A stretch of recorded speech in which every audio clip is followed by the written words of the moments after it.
ఒకప్పుడు కాంగ్రెస్ హయాంలో దెయ్యాలు కూడా పింఛన్లు తీసుకున్నటివి. ఎక్కడ చూసినా దొంగలు మొత్తం దోచుకునేవాళ్ళు. ఈరోజు దెయ్యాలు లేవు, దొంగలు లేరు, నిజమైన వ్యక్తులకే లబ్ధి వస్తుంది. అది ఈ ప్రభుత్వం సాధించిన ఘన విజయమని మరొకసారి మీకు తెలియజేస్తున్నా. ఆధార్ వారిగానే భూధార్ తీసుకొచ్చి మీ భూములకు రక్షణ కల్పిస్తాం, జియో రెఫరెన్స్ పెడతాం.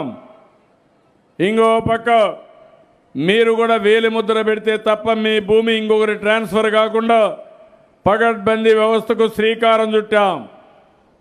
గ్రామ దర్శనంలో మీరు నెంబర్ 1గా ఉన్నారు. ఇలాంటివన్నీ చూస్తే 1-2 ప్రోగ్రాములు కాదు, అన్ని ప్రోగ్రాముల్లో మీరు బ్రహ్మాండంగా ముందుకు పోయే పరిస్థితికి వచ్చారు. ఈరోజు ప్రభుత్వం కూడా దగ్గర 19 కార్యక్రమాలు తీసుకుని పెద్ద ఎత్తున ముందుకు పోయాం. పసుపు కుంకుమ, ఎన్టీఆర్ భరోసా, రుణమాఫీ, రైతులకి 24,000 కోట్ల రూపాయలు రుణమాఫీ చేశాను.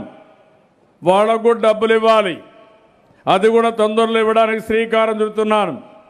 ఆ తర్వాత భవిష్యత్తులో మీరు ఒకసారి చూస్తే నిన్నే నరేంద్ర మోడీ గారు రైతులను ఆదుకున్నాడు. ఆదుకున్న విధానం చూశారు తమ్ముళ్ళు, ఆదుకున్నాడా అని మిమ్మల్ని అడుగుతున్నా.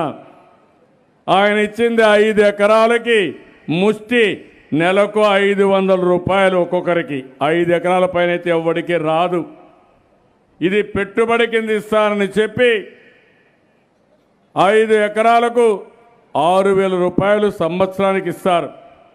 ఒక్కొక్క రైతుకు 500 రూపాయలు వస్తుంది, 3 విడతల్లో ఇస్తారు. అదే ఈ ప్రభుత్వం 1,50,000 వరకు మీ రుణమాఫీ చేశామంటే ఎవరు గొప్ప మీరే ఒకసారి ఆలోచించుకోవాల్సిన అవసరం ఉంది. వార్తావాణి న్యూస్ ఛానల్ ఎప్పటికప్పుడు రాజకీయ, సినీ విశేషాలు, స్పోర్ట్స్ మరియు సాంకేతిక పరమైన మరెన్నో విషయాలను మన ముందుకు తెస్తుంది. మరింత సమాచారం కొరకు వార్తావాణి న్యూస్ ఛానల్ ని సబ్స్క్రైబ్ చేయండి.